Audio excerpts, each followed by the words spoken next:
اعوذ باللہ من الشیطان الرجیم بسم اللہ الرحمن الرحیم وبہ نستعین وہو خیر المعین وصلی اللہ علی محمد وآلہ الطیبین الطاہرین۔ یہ lecture friends forum round table دینیات کلاس کی سینئر سیکشن کے لیے ریکارڈ کیا جا رہا ہے۔ آج کے ہماری اس تقریر کا اور اس گفتگو کا عنوان امام زمانہ عجل اللہ تعالی فرجہ الشریف، کہ جن کی زندگی سے متعلق کچھ باتیں آپ کی خدمت میں پیش کی جائیں گی۔ مختصر پوائنٹس میرے پاس موجود ہیں کہ جن کو تھوڑا تھوڑا کر کے آپ کے سامنے پیش کیا جائے گا۔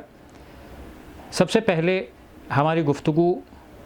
اس حدیث کے ذیل میں رہے گی کہ جسے فرمایا یہ گیا کہ من مات ولم یعرف امام زمانہ مات میتۃ جاہلیہ، کہ جو اپنے زمانے کے امام کی معرفت حاصل کیے بغیر مر جائے تو وہ جاہلیت کی موت مرتا ہے۔ بس اس جہالت کی موت سے بچنے کے لیے ہر انسان کی ذمہ داری ہے، واجب ہے، ضروری ہے کہ وہ اپنے زمانے کے امام کی معرفت حاصل کرے۔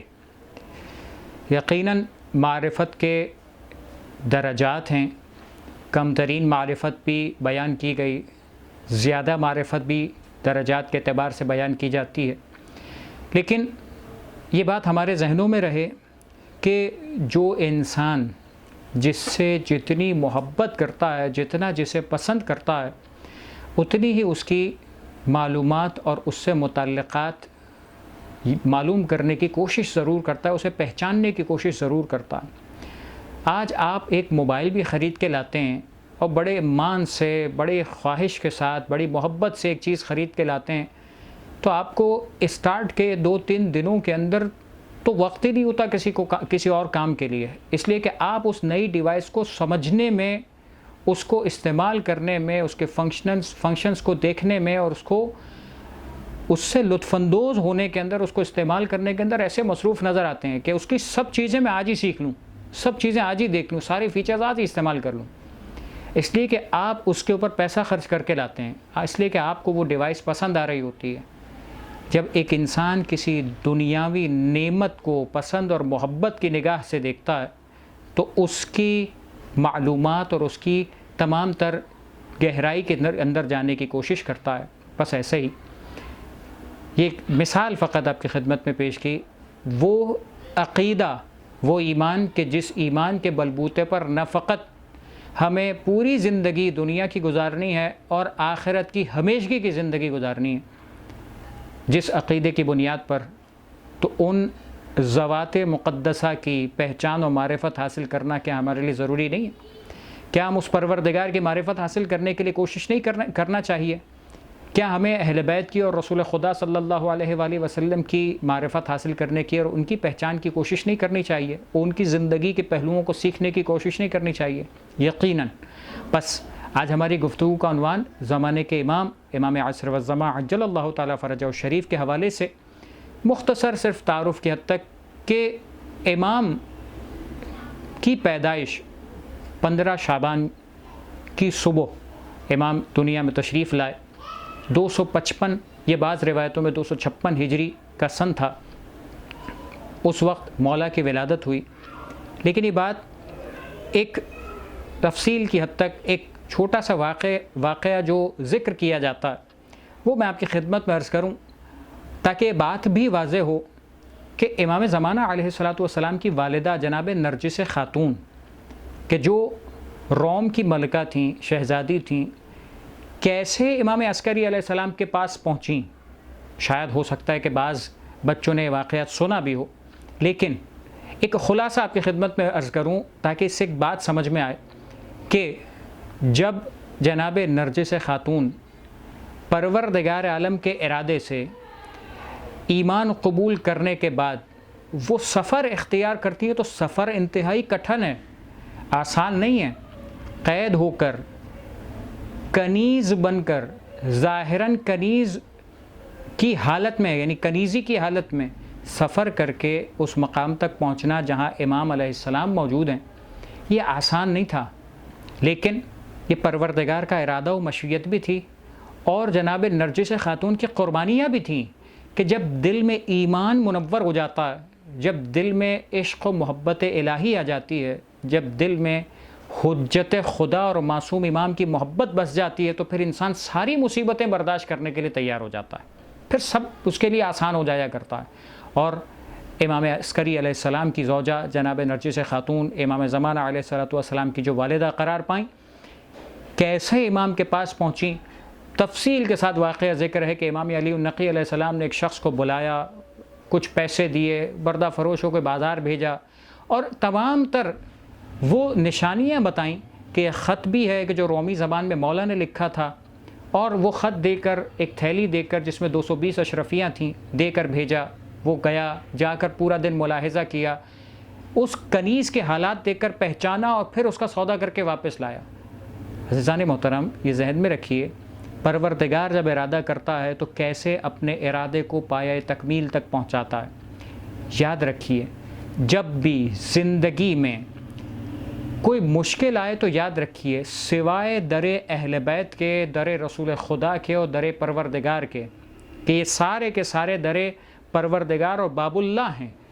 ان کے در پر جب بھی انسان جھکے گا، اور اگر یہ چاہیں تو دنیا کی کوئی طاقت انسان کے مسائل و مشکلات کو ختم کرنے کے اندر آڑے نہیں آ سکتی۔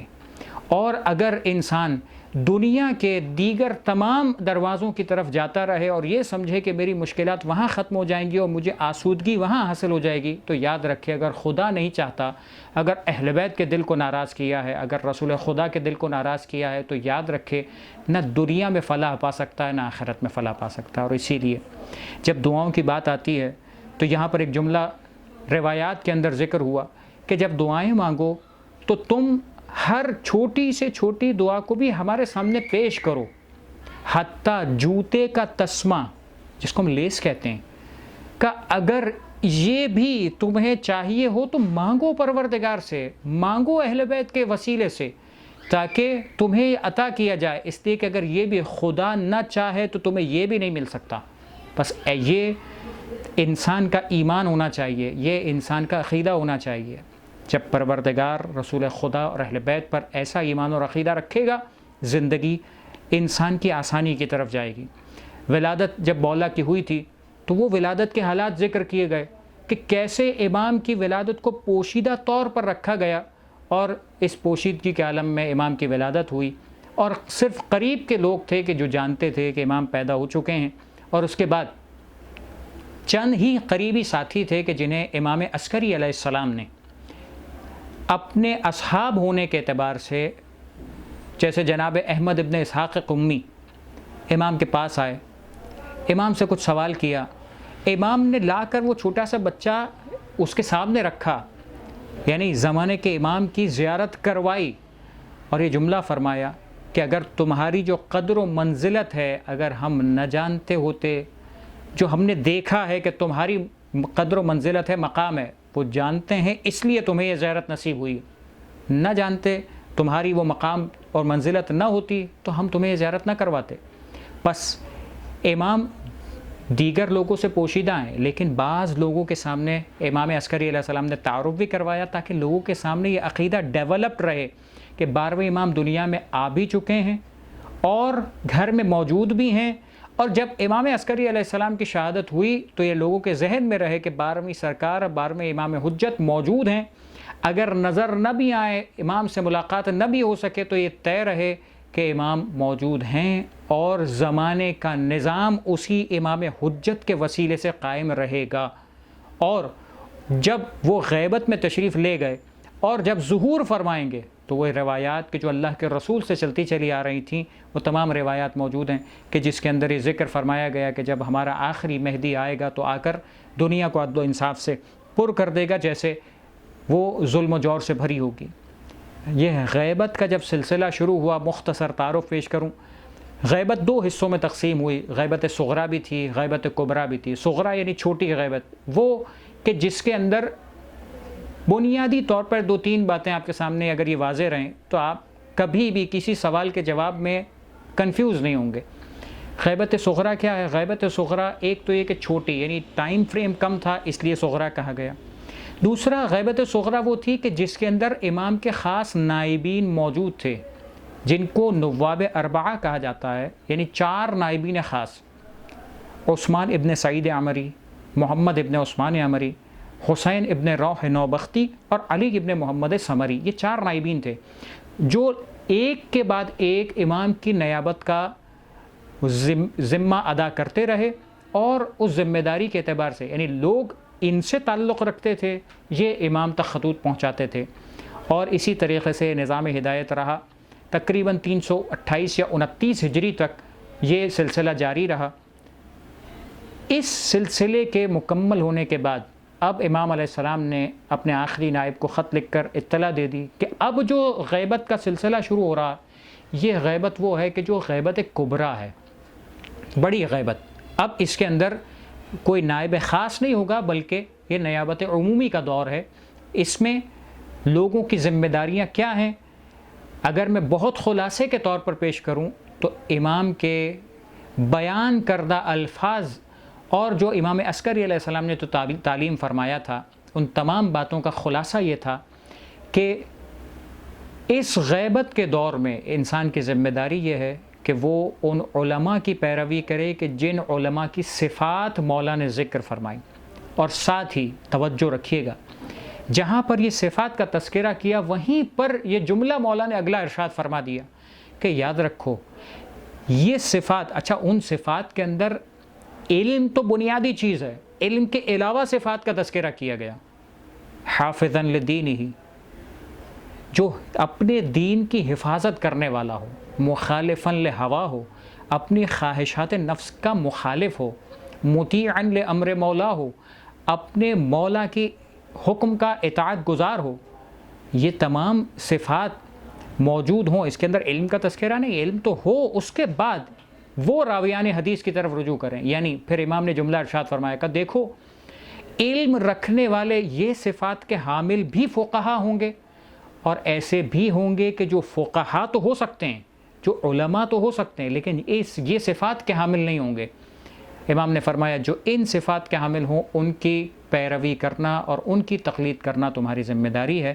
یہ بعض کے اندر صفات ہوں گی، ہر ایک کے اندر یہ صفت نہیں ہوگی۔ بس یہی باب تقلید بنتا ہے کہ جو ہم توضیح المسائل کے اندر ان تمام روایت کا خلاصہ پڑھتے ہیں کہ جس میں ہم ایک مجتہد جو عالم ہو، عالم ہو، دیگر صفات رکھتا ہو، تمام کمالات رکھتا ہو، ان تمام چیزوں کی جس کو بیان کیا گیا، ان تمام چیزوں کو جب تفصیل سے پڑھتے ہیں تو ان تمام روایتوں کا خلاصہ ہمیں سمجھ میں آتا ہے، اور اسی باب سے ہم تقلید کرتے ہیں۔ تقلید کا مطلب قطعاً یہ نہیں ہے کہ ہم اسے امام معصوم سمجھتے ہیں،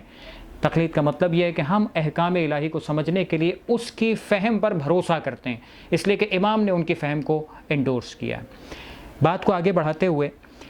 امام کی اس غیبت کے دور میں غیبت صغرا ایک رہی، غیبت کبریٰ ایک رہی۔ غیبت صغرا میں بھی ملاقات کے واقعات رہے، اور غیبت صغرا میں بھی ایسے واقعات رہے کہ جو دشمنوں نے آ کر امام پر مظالم ڈھانے کی بھی کوشش کی، کسی نے امام کو دیکھ بھی لیا۔ اب میں دونوں طرف سے ایک بات عرض کرنا چاہتا ہوں۔ ایک روایت نقل کی جاتی ہے کہ اسی زمانے کا خلیفہ سے مراد اس زمانے کا جو بادشاہ تھا، اس نے چند کارندوں کو بھیجا کہ جا کر سامرہ میں فلاں مکان میں جا کر بغیر اس چیز کی پرواہ کیے ہوئے کہ کوئی خادم یا کوئی نوکر تمہیں روکے، اس دروازے سے گھس جانا، اندر جا کر جو تمہیں نظر آئے اس کا سر کاٹ کر میرے پاس لے آنا۔ روایت کا انداز بتاتا ہے کہ غیبت صغرا کا دور شروع ہو چکا تھا۔ اب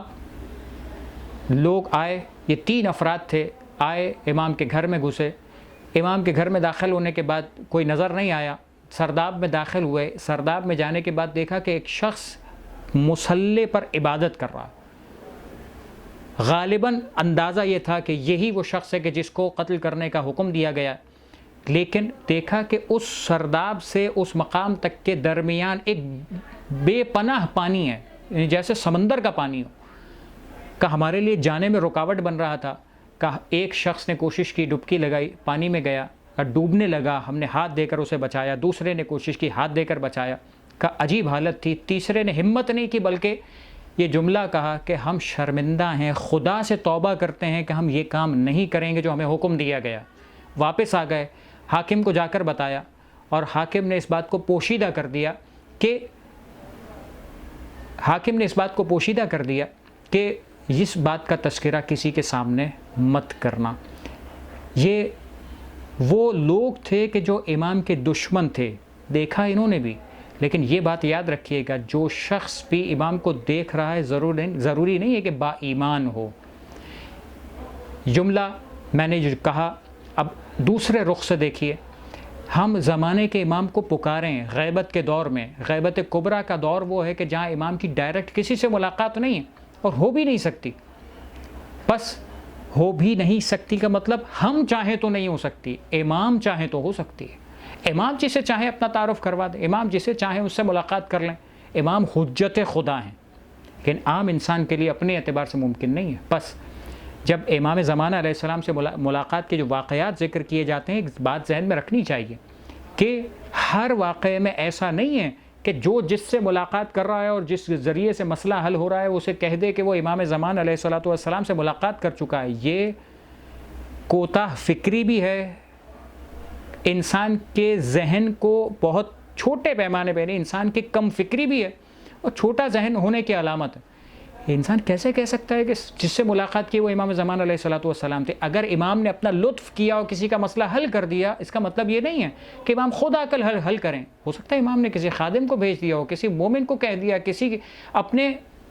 جاننے والے سے اس کے مسئلے کو حل کروا دیا، یہ عین ممکن ہے۔ اس لیے جملہ کہنے میں احتیاط کرنی چاہیے۔ بس یہ جملہ کہنے میں احتیاط، ایک روایت آپ کی خدمت میں عرض کروں کہ جہاں اس دور کی مشکلات کے اعتبار سے یہ دعا کا تذکرہ بہت اہم ہے، کہ جہاں دنیا میں شبہات اور مشکلات پیش آ رہی ہوں، ایسی مشکلات کے دور میں، ایسے پریشانیوں کے دور میں، جہاں پر ذکر کیا گیا کہ شکوک اور شبہات یہ وہ ہیں کہ جو اگر پیش آئیں تو کیا کرو۔ امام نے جملہ تعلیم فرمایا کہ ایسے دور کے اندر تمہاری ذمہ داری ہے کہ تم دعائے غریق پڑھو، یعنی یا اللہ یا رحمان یا رحیم یا مقلب القلوب ثبت قلبی علی دینک، اس دعا کو پڑھو تاکہ تم ان شبہات اور مشکلات سے بچ سکو۔ اسی انداز سے یہاں پر ایک جملہ جو میں نے لفظ کی بات کی تھی، اس لفظ کی تصدیق کے لیے اور اس لفظ کی تائید کے لیے کہ یہاں پر راوی نے یا مقلب القلوب والابصار کہہ کر اضافہ کرنے کی کوشش ضرور کی، لیکن امام نے ڈانٹ کر منع فرمایا کہ نہیں، یہ مناسب طریقہ نہیں ہے۔ ہم نے جتنی جو دعا سکھائی ہے اسی کو اتنی اعتبار سے پیروی کرنی چاہیے۔ آخر میں ایک امام سے توسل اور مناسبت اور امام سے تعلق کا ایک واقعہ آپ کی خدمت میں عرض کروں اور گفتگو کو مکمل کروں کہ تاریخ میں ایک شخص کا ذکر کیا گیا کہ یعنی وہ شخص کہتا ہے کہ میں اربیل سے نکلا اور وہاں سے دینور آیا، وہاں پر کچھ لوگوں سے ملاقات ہوئی اور حج پہ جانا چاہتا تھا۔ لوگوں نے کہا کہ تم بڑے متقی پرہیزگار ہو، ہم چاہتے ہیں کہ تم ہمارا کچھ مال ہے، یہ زمانے کے امام تک پہنچانا ہے، یہ ہمارے اس مال کو پہنچانے کے لیے تم ہماری مدد کرو اور یہ مال دے کر چلے جاؤ۔ کہا مجھے نہیں پتہ، یعنی شخص نے احتیاط کی، دیندار تھا، کہ مجھے نہیں پتا میری امام سے ملاقات ہو بھی پائے گی کہ نہیں ہو پائے گی، اس لیے کہ امام عسکری علیہ السلام کی شہادت کو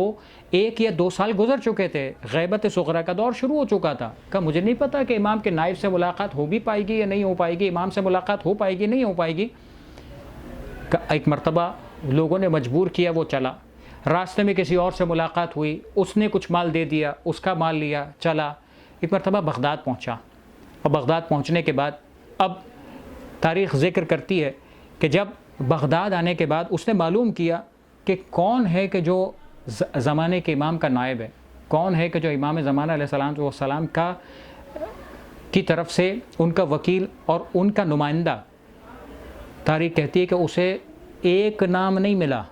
3 نام ذکر کیے گئے۔ پہلا نام باقتائی کے نام سے، دوسرا اسحاق ابن احمر کے نام سے، اور تیسرا ابو جعفر عمری کے نام سے۔ کہنے کا اور بتلانے کا مقصد یہ ہے کہ دیکھیے وہ غیبت کا دور شروع ہوا ہے اور جھوٹے نائبین کا وقت بھی اسی وقت شروع ہو چکا تھا۔ یہ 3 نام ملے کا میں نے سوچا کہ اب میں کیسے فیصلہ کروں گا کہ یہ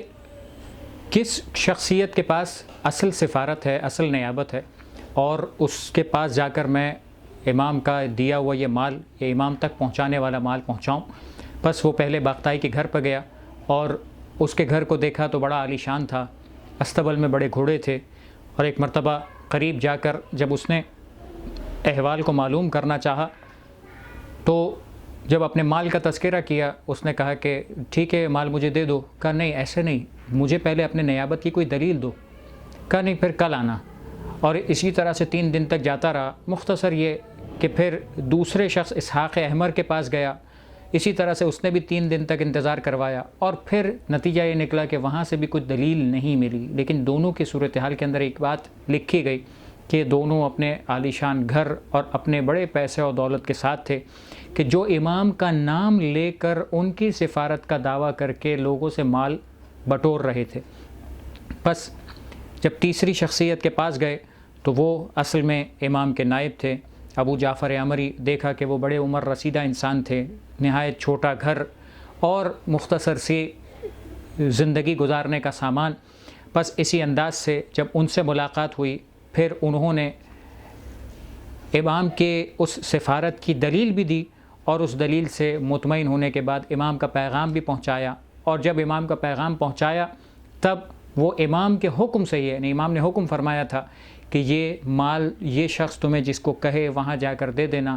یہ شخص مال لے کر آیا, بغداد پہنچا. بغداد پہنچنے کے بعد جیسے حکم فرمایا گیا تھا اس شخص کی خدمت میں مال دیا اور اپنی ذمہ داری کو پورا کیا. عزیزان محترم, یہ بات ذہن میں رکھیے کہ جھوٹ اور سچ دنیا میں ہمیشہ رہا ہے, چاہے موضوع کتنا ہی مقدس رہا ہو, لیکن شیطان ہمیشہ اچھائی کے راستے پر ہی بہکاتا ہے.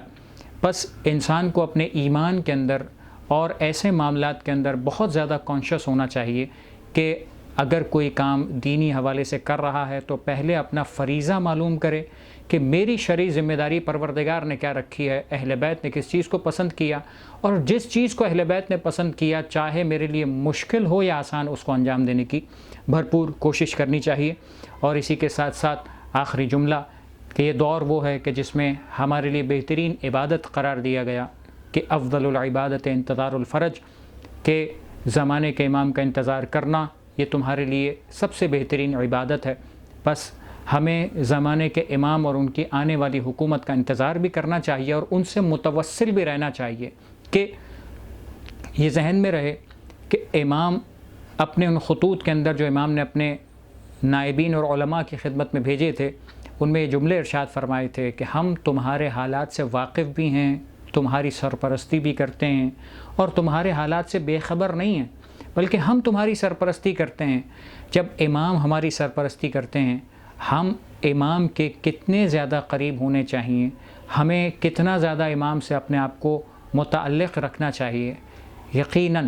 ایک بچہ جب اپنی تمام تر ضرورتوں کو پورا کرنے کے لیے اپنے ماں باپ کو یہ سمجھتا ہے کہ وہ میری ضرورت پوری کریں گے تو ان سے تذکرہ کرتا ہے, جھجکتا نہیں ہے. بس ایسے ہی ہماری بھی ذمہ داری ہے کہ جب ہمیں پروردگار عالم نے یہ ایمان کی دولت سے نوازا ہے تو ہر موقع پر چاہے مسئلہ چھوٹا ہو یا بڑا, اس یقین اور اطمینان کے ساتھ کہ ہم اپنے زمانے کے امام کی خدمت میں اپنی دعا پیش کریں گے تو مولا قبول کریں گے.